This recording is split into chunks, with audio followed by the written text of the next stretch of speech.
In a market flooded with promises of silver shortages and explosive gains, there is a web worth $2 trillion built on claims to metal that does not exist. Still, 95% of buyers in 2024 are sinking deeper into losses, trapped by a system designed to profit from their hope. The real story is not just manipulation.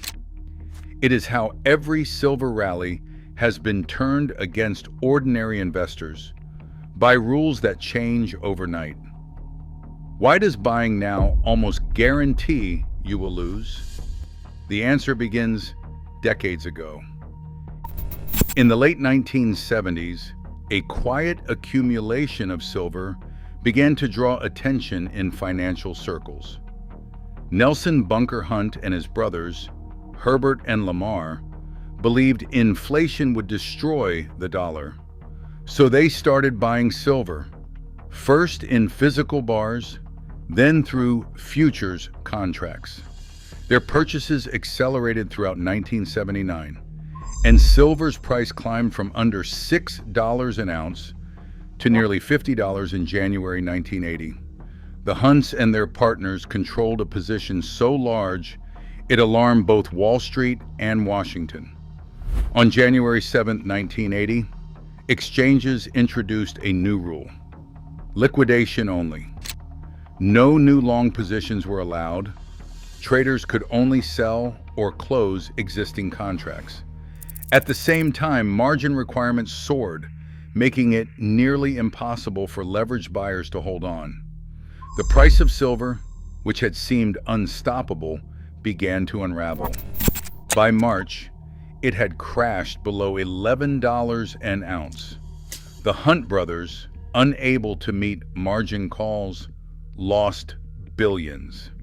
Their downfall triggered a wave of bankruptcies and forced sales across the market. Regulators said these measures were needed to prevent a corner and protect market integrity. Critics saw something else: a warning that when silver bulls threaten the system, authorities can and will rewrite the rules overnight. The Hunt episode set a precedent. Even the most powerful investors can be undone not just by price, but by the sudden intervention of those who control the market's structure. JP Morgan's presence in the silver market is anything but subtle. In 2011, the bank opened its own COMEX-approved vault in New York and quickly began to amass a staggering quantity of silver. By 2017, analysts tracking warehouse data estimated that JP Morgan's vault alone held over 130 million ounces. At times, nearly half of all deliverable silver on the exchange. Industry observers watched as the bank took delivery after delivery, steadily increasing its share while other warehouses saw inventories decline. Public records confirm that JP Morgan has acted as custodian for some of the largest silver exchange traded funds, including iShares Silver Trust, and has maintained custody or control over hundreds of millions of ounces at various points. The true scale of its proprietary holdings remains opaque, but some analysts drawing on delivery data and ETF flows argue that the bank's total accumulation could approach 1 billion ounces. No regulator or court has ever confirmed this figure, and the bank itself has never disclosed the full extent of its physical position. Regulators have documented a pattern of market manipulation. In 2020, JP Morgan agreed to pay $920 million to settle charges of spoofing and manipulating precious metals futures over nearly a decade. Federal prosecutors described a scheme that lasted years, in which traders placed deceptive orders to move prices, benefiting the bank's positions at the expense of others. Several senior traders were later convicted for their roles in these practices. Yet despite those fines, J.P. Morgan retained its profits and its vaults. Today, it stands as the largest private custodian of silver in the world, operating from a position of dominance that no other bank can match. On the surface, silver appears to trade like any other commodity, but beneath the spot price, a vast and largely invisible structure determines what that price actually means. Every day, billions of dollars in silver contracts change hands, almost none of it backed by real metal. For every ounce of registered physical silver sitting in COMEX vaults, there are hundreds of ounces promised on paper. Recent warehouse reports show around 300 million ounces registered for potential delivery. Yet the outstanding volume of paper contracts built on top of that base can reach as high as 150 billion ounces when all forms of futures, forwards, swaps, and unallocated claims are included.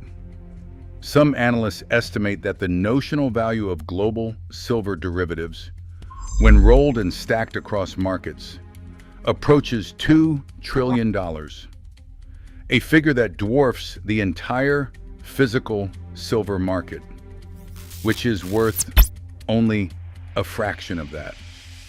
This mountain of leverage means that the market price of silver is not set by buyers and sellers exchanging actual bars, but by institutions trading synthetic claims that, if ever called in at scale, could never be honored with real metal. The paper market's sheer size allows a handful of players to move prices with minimal physical risk. For retail investors, the result is a market where price discovery has little to do with true supply and demand.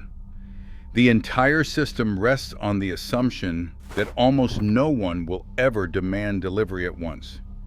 If that assumption breaks, the disconnect between paper and physical could trigger a scramble, one in which those holding promises instead of metal find out just how little those promises are worth.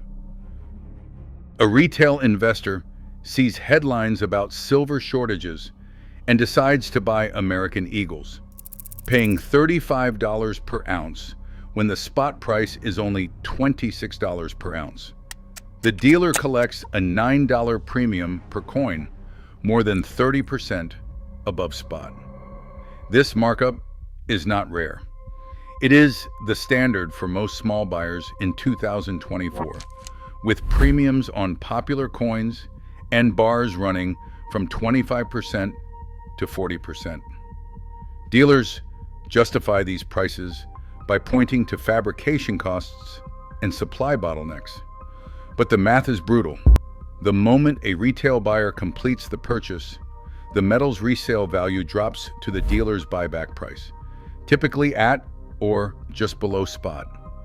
That $35 coin can only be sold back for $26 or $27, meaning an instant loss of $8 or $9 per ounce, regardless of what the broader market does. For institutions, the picture is completely different.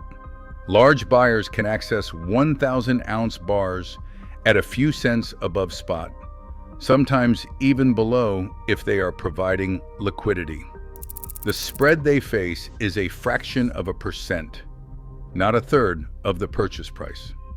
For retail, breaking even requires silver to rally 30% or more just to cover the premium.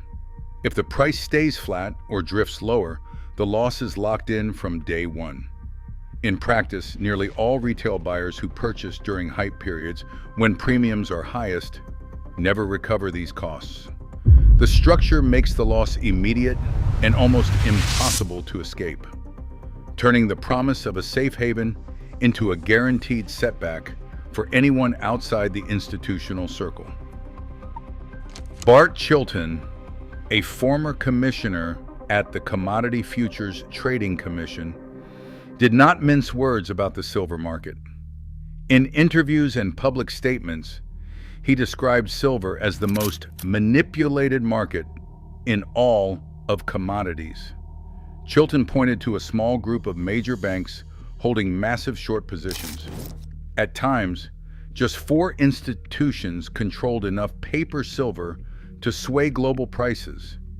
He spoke openly about repeated attempts to deviously control price, and about the frustration inside the agency when efforts to investigate fell short.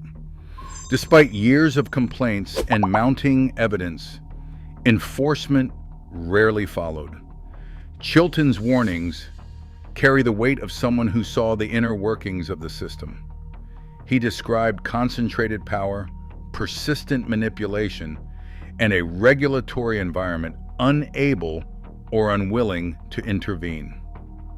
His testimony remains a rare glimpse behind the curtain.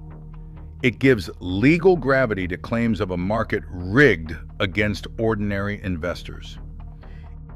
Industrial buyers now drive more than half of all silver demand, using the metal in everything from solar panels to electric vehicles.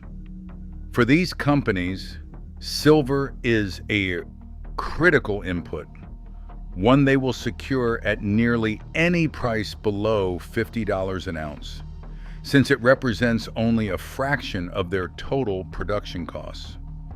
Meanwhile, only a select group of financial institutions known as authorized participants can exchange ETF shares for actual metal. This exclusive access means that when physical silver tightens, institutions can redeem for bars, while ordinary investors are left holding paper claims or high premium coins. The result is a system where industrial users and institutional players can tap real silver at minimal cost, while retail buyers absorb the markups and the risk. In this structure, nearly 95% of those buying silver on the retail side end up underwater, locked out of the mechanisms that protect insiders when supply gets scarce.